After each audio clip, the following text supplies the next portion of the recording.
everyone, this is Peak Entertainment and we are back again, and here now we have another video for you, and we're just going to quickly talk about both Lord of the Rings, The Rings of Power and House of the Dragon as we approach both their second seasons. Since both trailers dropped recently, we'll have a quick discussion as to which big budget fantasy series will come out on top in 2024. So as we've covered House of the Dragon recently on the channel, we'll start by talking about The Rings of Power. This is of course Amazon's lavish, massive, big budget Lord of the Rings adaptation, and the second season itself is set to debut this year on August the 29th, with 8 episodes as what we got with the first season. So as we all know, this is a prequel story set thousands of years before the events of Lord of the Rings, with it being much more of an extraction of parts of Tolkien's universe mixed in with the writer's own developed story. And it's certainly standing still as the most expensive television show of all time. And to say that it was divisive on its release back in 2022 would be a massive understatement, and to be honest, I'm probably giving it a bit more of an allowance there. It was always going to have a harsh comparison towards Peter Jackson's original epic trilogy, but that was compounded even more so with the clear insertion of diversity and inclusion, where we saw race swaps and changes of certain characters and certain races within the universe. And to be fair, we also saw this as well with House of the Dragon, but again, because this is something that's becoming far too commonplace, anytime we get a certain switch in terms of race or gender, it will trigger opinion and already build an antagonism against your series. And I also felt the biggest problem with the first season of Rings of Power was that it just wasn't that compelling in terms of its story. Once more, we were getting the prequel type of narrative, which basically followed the elfish warrior known as Galadriel, searching for vengeance against dark forces emerging within Middle-earth. It was of course serving as an origin for the evil force of Sauron that we all know would be the main villain within the Lord of the Rings trilogy. The series itself certainly had the aesthetics and the scope and the production value, which of course we would come to expect. But again, you watched the show itself and you just kept asking the question, why did we care? And also the fact that none of the characters really stood out or left much of an impression. So whilst I didn't have quite the intense hatred that many fans did, particularly when you look online, I just felt again that it was something that was unnecessary, and I think overall the bigger budget could have been spent on something far more substantial and something far more new and fresh. But when we come to the trailer for the second season itself, and I think overall in terms of a pure trailer, it actually wasn't that bad. As mentioned before, in terms of the scope and the grandeur and the visual aesthetics, it is all there to see. It looks very impressive in terms of all of the effects and all of the various beasts and dragons that we see, all of the landscapes surrounding Middle-earth. It definitely looks like something cinematic. I think if you were indeed a fan of the first season of the show, there was plenty here to keep you interested and excited, certainly for the upcoming second season. And as I mentioned before, this definitely is hinting at much more of the greater emergence of Lord Sauron. We see him much more in his human form, which is something that I've always been contentious against, because I think part of the whole mystique and the power of Sauron was not seeing him in his full form. In terms of a human construct, when we look at the movies, of course, we had that epic opening sequence within the Fellowship of the Ring, where we saw Sauron much more in his armoured design, and again, that was far more fearsome and imposing. But apart from that, again, as a trailer, I can't really complain too much. It has that epic sweep, there's lots of colour and vibrant energy. Certainly it's what we got within the first season of the show.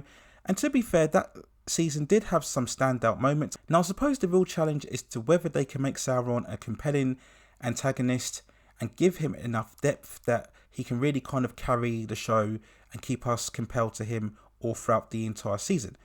We get certain sequences where it certainly looks again like Galadriel will be heading her forces into various perilous situations. So hopefully we can generate a lot of tension and peril and suspense as to what we saw again with the first 3 original Lord of the Rings movies.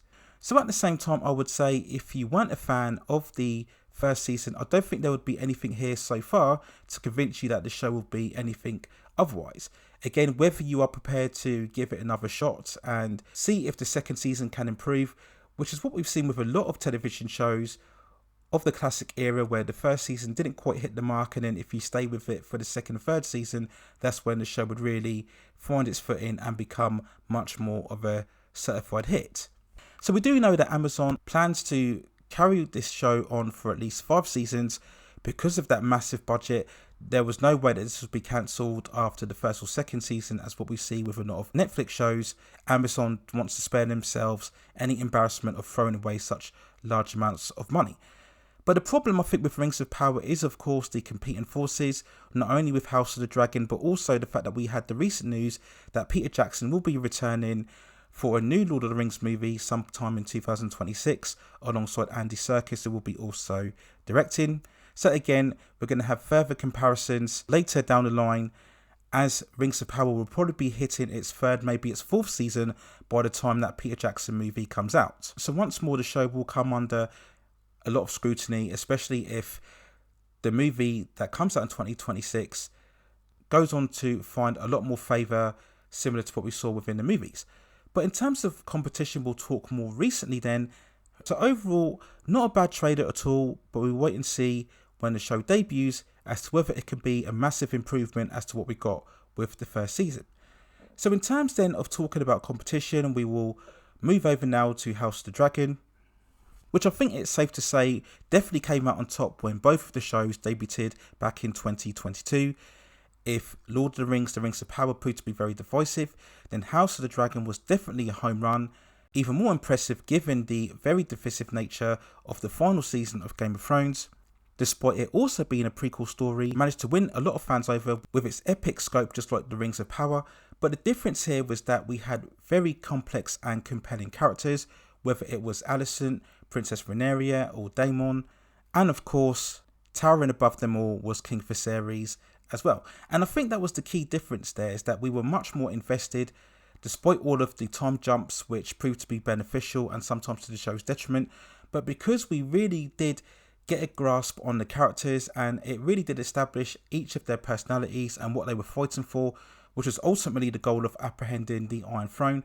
So each episode we really were hooked as to what would happen going forward in terms of the chess plays and also the manoeuvring and backstabbing and betrayal. Again, that was a major facet as to what made Game of Thrones so special in the first place. And as we had this second trailer coming out, it was much more of a seamless one take as what we had a couple of months ago, where we had two trailers where it was very smart marketing in ramping up the competing forces in terms of the Team Green, which is the House of Alicent, and also the Team Black, which was the House of Targaryen.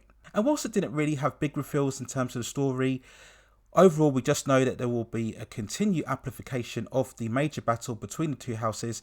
And once more, it just looks absolutely fantastic. A real epic sweep and production value, it's all there to see. We're going to really go on a journey with all of the main roster of personalities, including of course the major battles again between both Alicent and Princess Rhaenyra. We had some scenes where we saw the potential fraction in the relationship between both Rhaenyra and Daemon. How long will he put up with just sitting on the sidelines as she tries to compose the rule? We do know in the past, of course, that Daemon was very much favoured in generating the war. But how will that conflict with Aegon as he struggles to wrestle with the responsibility of being the king of Westeros? So there are so many compelling character dynamics here, as well as providing plenty of spectacle and action and effects. Dragons as ever look as impressive as before. Because we had such a great first season, we are far more invested in this second season this time round. So as we got with a couple of years ago, I just think in terms of the big shows, I think House of Dragon certainly looks like it will come out on top once more. I've stated previously that we're going to, it seems, get a three-way tie between House of the Dragon, Shogun and the fourth season of The Boys as to which will be the best overall series of 2024. And sadly, I don't think Rings of Power will be included in that conversation, but you never know.